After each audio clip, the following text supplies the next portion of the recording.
Depois o Pedrão edita pra mim. O Pedrão é... O Pedro Lopes?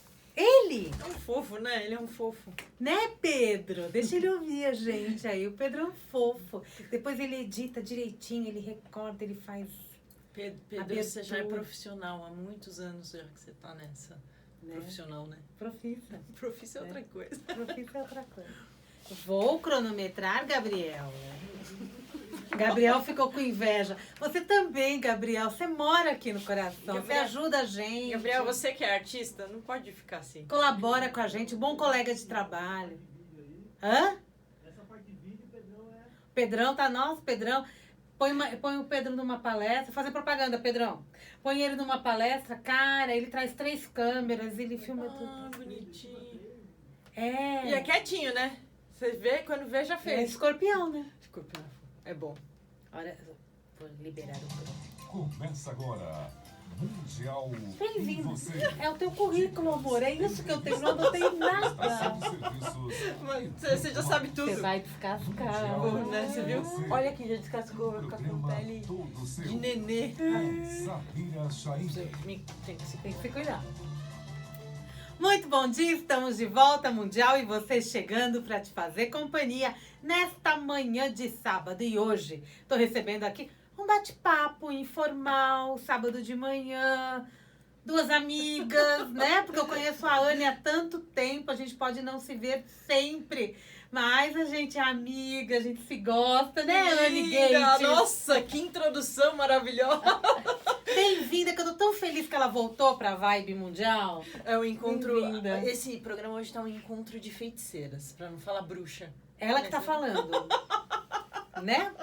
Ela que sempre fala essas coisinhas. Você tá paisana hoje, nessa vida que eu sei. Tá paisana. A Anne, ela ficou 2 anos aí se aperfeiçoando em outras atividades, em outras terapias, mas ela tem uma história, né? Ela não deixou de ser africana, né? E a gente vai bater um papo, levar toda essa alegria pro teu final de semana, para que você fique numa vibe boa. Uma vez bruxa, sempre bruxa. Não tem como sair disso, né? E você falando da história, eu comecei, por acaso, fui fazer um curso com a minha mãe para anotar as coisas, para ajudar ela.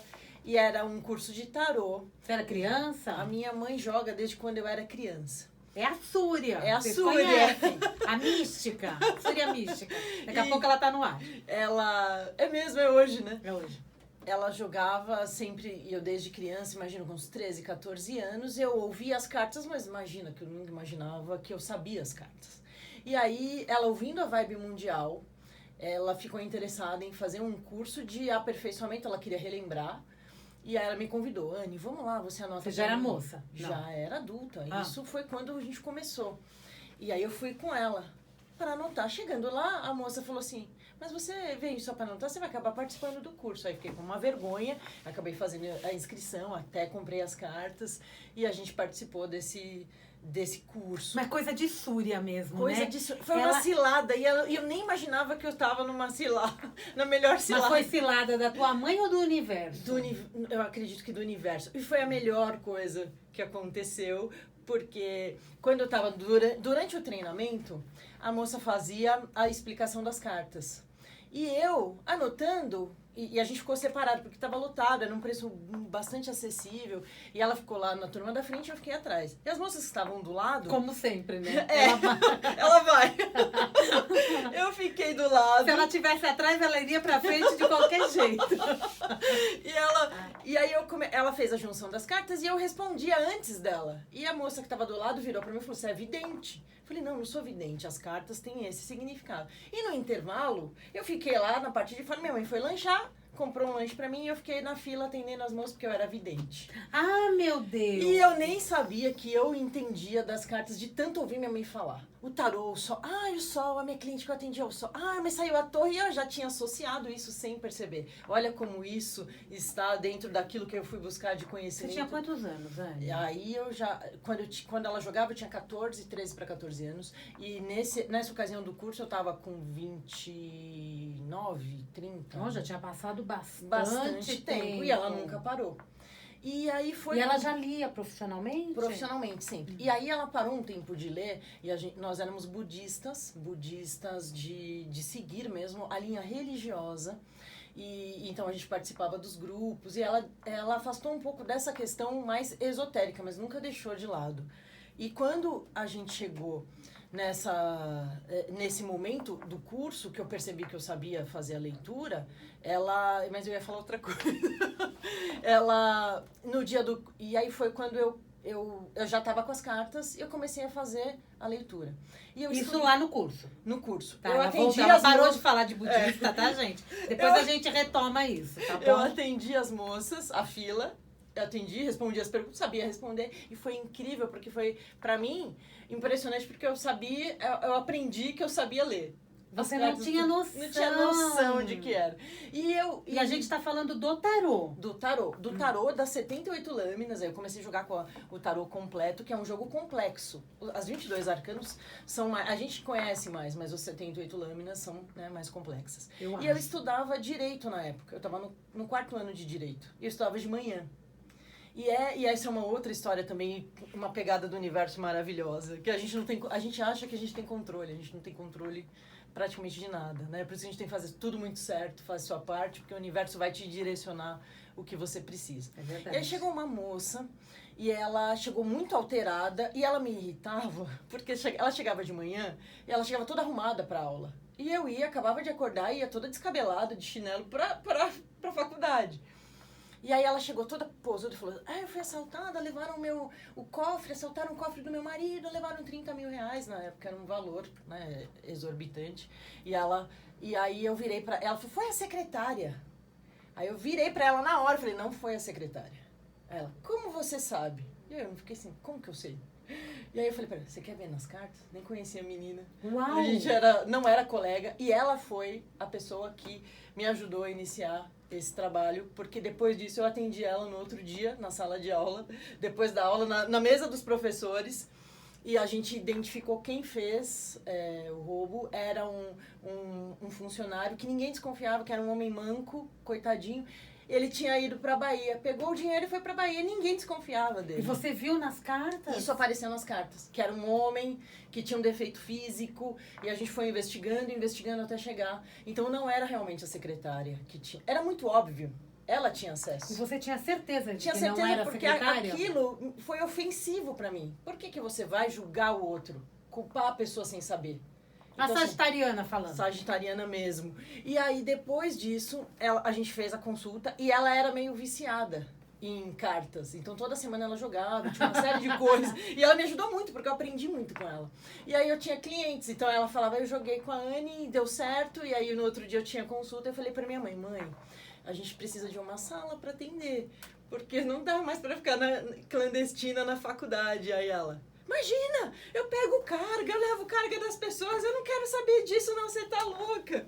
Aí eu vi uma sala para alugar e levei ela ficou encantada pela sala, a gente dividiu com drywall as salinhas e foi aí que a gente começou a atender. Que legal! E foi como isso! tudo começou por acaso. E aí quando eu descobri a cigana, também foi num curso, e a moça falou assim, você tem que aprender as cartas ciganas porque você vai dar aula. Imagina que eu tinha pretensão nenhuma de ensinar cartas ciganas. E aí no curso, depois, né, dessa assimilação, as cartas ciganas são leves, são práticas. E eu estava acostumada com um tarô. Ela é rápida, Ela é né? rápida e é intuitiva, porque a combinação de cartas dá um resultado. E aí, depois que eu peguei as cartas ciganas, raramente eu pego o tarô. Porque as cartas ciganas me respondem com uma facilidade, uma agilidade, uma precisão energética. Porque o tarô, ele tem simbologia mais profunda, ele vai buscar coisas no nosso inconsciente. Tanto que Jung também, né, acessava o tarô por esses arquétipos. O baralho cigano, ele vai trazer um direcionamento intuitivo, saber se tem uma energia bloqueando, se é sim ou não, se é favorável, se não é. Então, ele é muito prático. E o próprio nome das cartas, ou a imagem que as cartas têm, elas já dão uma indicação forte do que quer dizer aquilo. A combinação. Aí cabe a gente entender o que tá um do lado do outro, né? Porque sempre as respostas das cartas, elas vêm responder a uma pergunta. Então, as pessoas que fazem perguntas aleatórias, elas jogam para o universo várias possibilidades. É bom direcionar. Quanto mais exata for a sua pergunta, mais clara é a sua resposta. E você sabe que as cartas ciganas não são ciganas, são cartas francesas? São francesas? São francesas. Foram desenvolvidas por Madame Lenormand. Que ela tem uma... É Marianne Lenormand, por isso que eu não esqueço mais. O nome é famoso, né? Isso, ela previu... Ela era uma nobre, né? Então as mulheres não tinham acesso ao estudo e cerca de meados de 1800 elas não tinham acesso ao estudo. Só quem era realmente da nobreza que podia estudar. Então ela era versada em astrologia, em cartomancia, em numerologia. Era então, uma mística. Ela era uma mística da época e ela andava com um gato preto. Por isso que associa-se as bruxas ao gato preto. Por causa dela? Da Madame Lenormand. Tem imagem dela no Google, Madame Pode Lenormand. associar, ela ficou famosa. E ela tinha uma taberna, ela atendia numa taberna na França que fazia filas porque ela previu a Revolução Francesa para a esposa de Robespierre. Então ela previu que ia ter uma revolução e depois disso ela ficou conhecida, né, como uma visionária. Ela viu que ia mudar o curso da história. E e aí ela desenvolveu essas imagens e os números das cartas ciganas, as imagens têm esse conhecimento de numerologia inserido. Então, por exemplo, a carta 8 diz respeito a uma mudança de ciclo, que é uma visão de numerologia inserida naquelas figuras que parecem simples, elas são muito simbólicas. Então elas contam histórias ali, a figura do homem que era poderoso na época, né? As mulheres não tinham acesso a trabalho como a gente tem hoje. Então assim, o homem era aquele que acessava, que provinha. Mulheres trabalhavam, era feiticeira, né? As mulheres eram as magias. Por isso tem um mito de que o homem não pode jogar cartas. Porque no clã cigano antigo, os homens não faziam leituras, porque eles estavam voltados ao trabalho.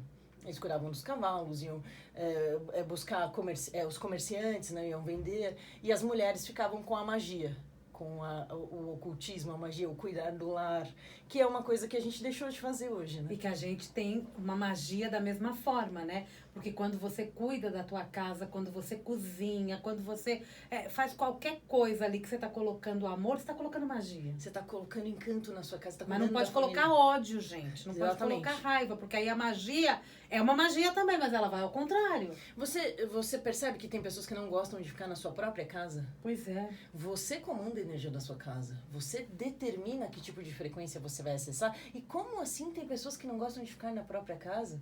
Eu adoro ficar em casa. Ficar na sua casa, do seu jeito. Lá tem a flor que você quiser colocar, a cor na parede que você quiser colocar.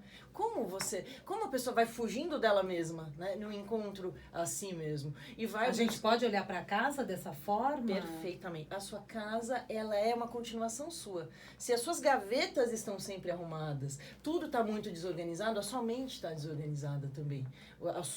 A forma de lidar com a vida, com as suas coisas, está desorganizada, está fora de controle. Quando você já percebeu, quando você faz aquela faxina, ou quando alguém faz, no meu caso sou eu que faço mesmo. Eu tenho feito também. Aquela faxina maravilhosa que você senta, não parece que mudou o ar, parece que você tem Você tirou o pesado, né? Peso, exatamente. E isso acontece também com as coisas que a gente não precisa. Que é o tirar o peso da energia parada que aquilo representa. E isso também no caso de pessoas falecidas. O falecido, ele deixa o seu registro energético na casa. Então, quando a pessoa cultua alguém que já desencarnou, deixa lá a poltrona que sentava o papai, por exemplo, deixa a mesa, tem aquela copa onde a mãe arrumava os pratos exatamente daquele jeito. É como se você estivesse honrando a imagem. Ou seja, não é só o objeto que está lá ou a roupa. É a forma como a casa está se movimentando ainda. Está do mesmo jeito, né? Tá na mesma frequência. Quando a gente muda os móveis de lugar, quando a gente muda a cor da casa, quando a gente troca a mobília, tira aquilo que você não usa, você renova. Então é uma energia nova que está entrando. E eu sempre falo isso sobre a energia da casa nas consultas. Quando você faz uma limpeza energética local, você também muda aquele ar sobrecarregado que a gente vai deixando impressões emocionais. mais. A gente vai deixando expectativa do dia a dia, preocupação, estresse, discussão. Quando você fica sem dormir é porque a casa normalmente está impregnada de energia densa. Quando você tem pensamentos recorrentes negativos, traumáticos, você vai deixando a impressão na casa. Vai ficando tudo registrado, né? Tudo Nos fica. ambientes. E isso é energia. E as pessoas, por exemplo, quando tem um quadro de depressão na casa, dificilmente é um só. Alguém está também num quadro mais melancólico, que é parecido com aquela energia e vai alcançando todos aqueles que moram na casa. A casa é o nosso templo, é o lugar sagrado. Assim como o nosso corpo, né? E como o nosso sentimento, as nossas emoções são o nosso templo. O que define a sua vibração é o seu padrão pensamento e sentimento. E isso define que tipo de vibração você vai alcançar. Se você tiver pensamentos de preocupação, de estresse, de tristeza, você vai vibrar energias densas. Anne, aí a gente vai, né, para esse momento, principalmente no começo da pandemia. Primeiro que muita gente não estava querendo ficar em casa. Sim. A gente ouviu muitos relatos disso. Em recompensa outros adorando poder ficar em casa. Lógico, chega um momento que você cansa, que você precisa de sair, você precisa respirar um outro ar, você precisa retomar a tua vida. Mas isso também a gente pode dizer dos relacionamentos. Perfeito. Porque muitos casamentos ou melhoraram ou até acabaram. Dizem que a maioria dos casamentos estão Em perigosos. reciclagem? É um risco grande você ficar muito tempo com a outra pessoa, porque você começa a olhar os defeitos. Teu marido tá trabalhando em casa, Anne? Meu marido é home office sempre. Ah, tá, ele já ficava em casa. Já. E a gente já estava acostumado com isso. Mas ainda assim é pesado você dividir o mesmo ambiente, estar ali com as mesmas expectativas, as preocupações, trocando energia o tempo todo com a outra pessoa. A gente não quer ficar nem com a gente mesmo. Já percebeu pessoas que vão saindo, o final de semana passa todo preenchido, que é para não ficar em contato consigo mesmo. Imagina quando você tem que dividir isso num relacionamento com a outra pessoa. É uma vida que você divide. É uma vida, e de repente se aquilo não é um hábito comum, a gente pode ver que é um baita processo de aprendizagem ali. Quantas pessoas não chegaram à conclusão de que não queriam estar em companhia daquela outra pessoa? Porque começaram a ver coisas que não percebiam. Porque se a pessoa sai de manhã e volta de noite e mostra só um lado e de repente passa a conviver o dia todo, ela tá do mesmo jeito que muita gente ficou mais firme nessa relação, porque houve a troca, muita gente descobriu como o outro é, de verdade. E o casamento já tem isso, né? A pessoa casa, ela realmente vai conhecer a pessoa de verdade. E agora, o tempo todo junto... E é engraçado que a gente pensa que a gente vai encontrar a pessoa ideal, porque a gente idealiza uma pessoa. Então, você admira alguém que você idealizou como um amor de verdade.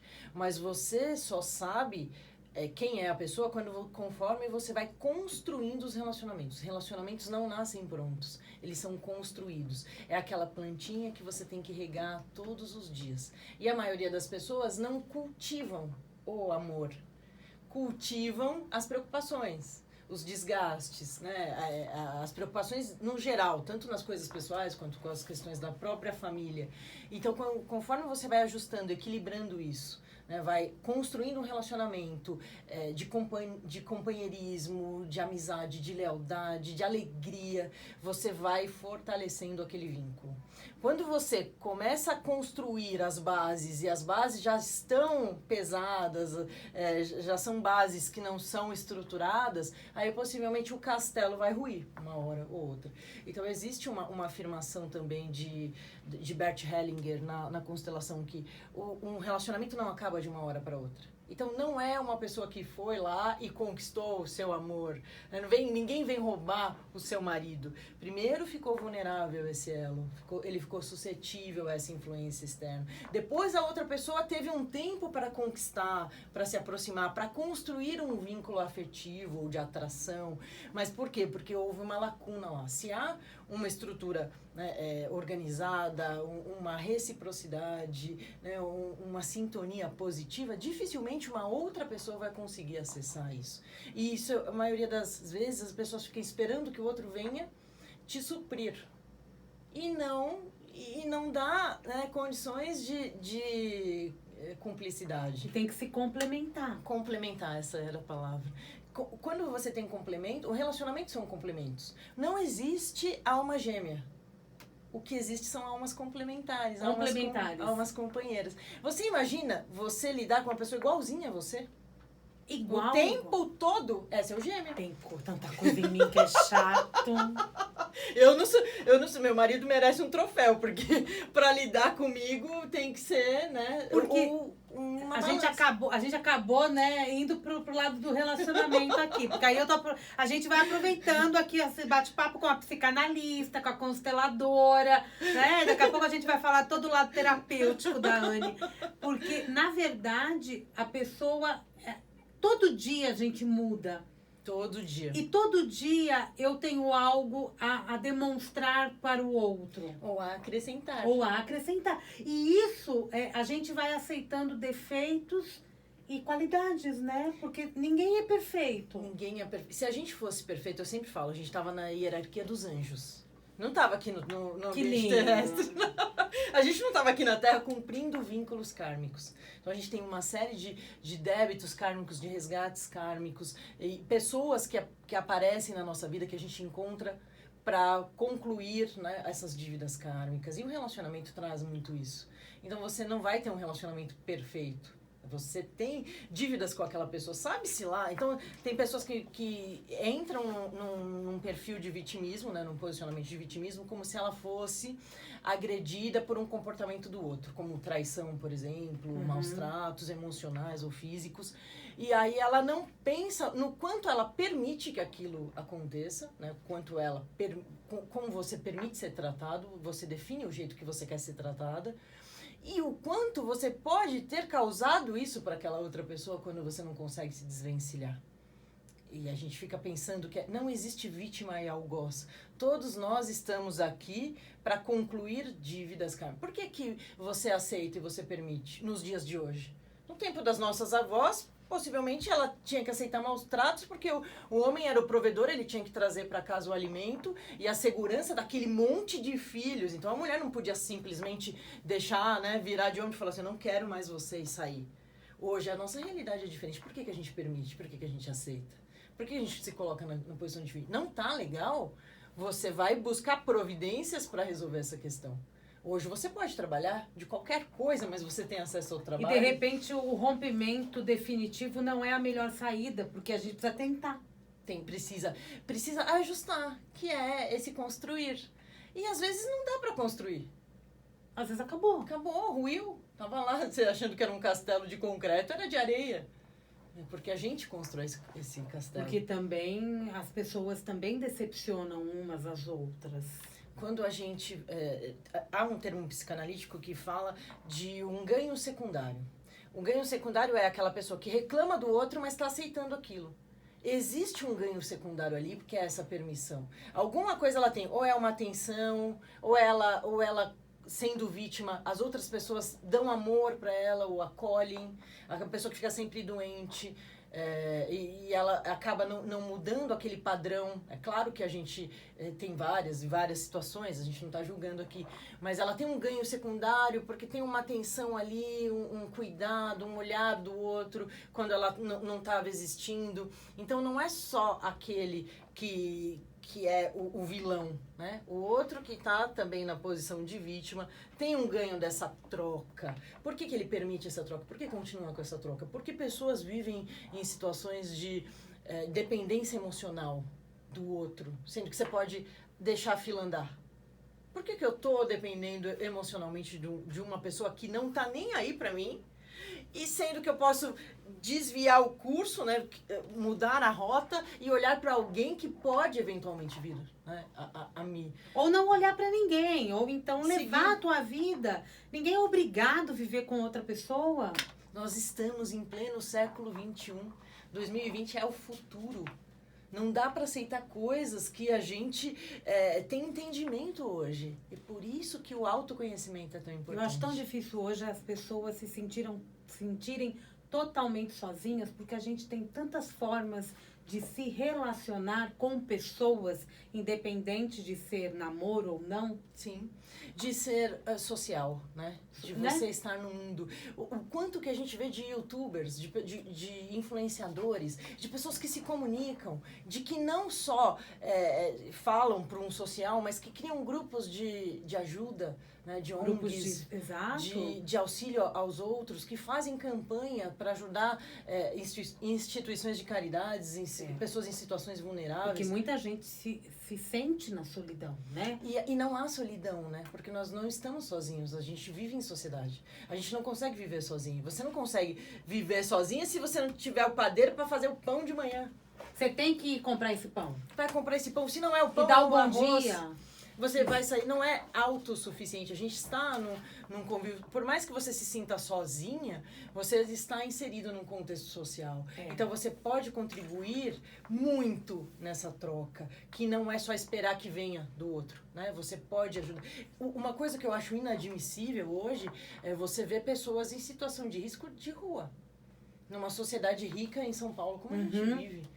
Como não existe um projeto assistencial que possa dar dignidade para essas pessoas, um abrigo onde elas possam ir, fazer a sua alimentação, fazer a sua higiene, mesmo que elas não queiram ficar lá. Não existe um projeto voltado a assistir essas pessoas. A gente acha que é normal, não é normal. O ser humano está numa condição em frente a um comércio que vai também, né? Aquela pessoa que está ali tem que trabalhar todos os dias. Não dá pra gente aceitar isso numa sociedade rica, que é São Paulo. É verdade. E criança? As crianças em situação de vulnerabilidade. E aí as pessoas estão preocupadas só consigo mesmas? Por que não existe, né, um grupo de pessoas voltados a ter um plano de ação real, verdadeiro, sem interesse financeiro além disso? Onde está o nosso lado humano? Onde a gente esqueceu isso com a modernidade? Então, há muito a ser construído. Eu acho que a gente tem que conversar muito ainda, porque eu acho que o ser humano, ele deu...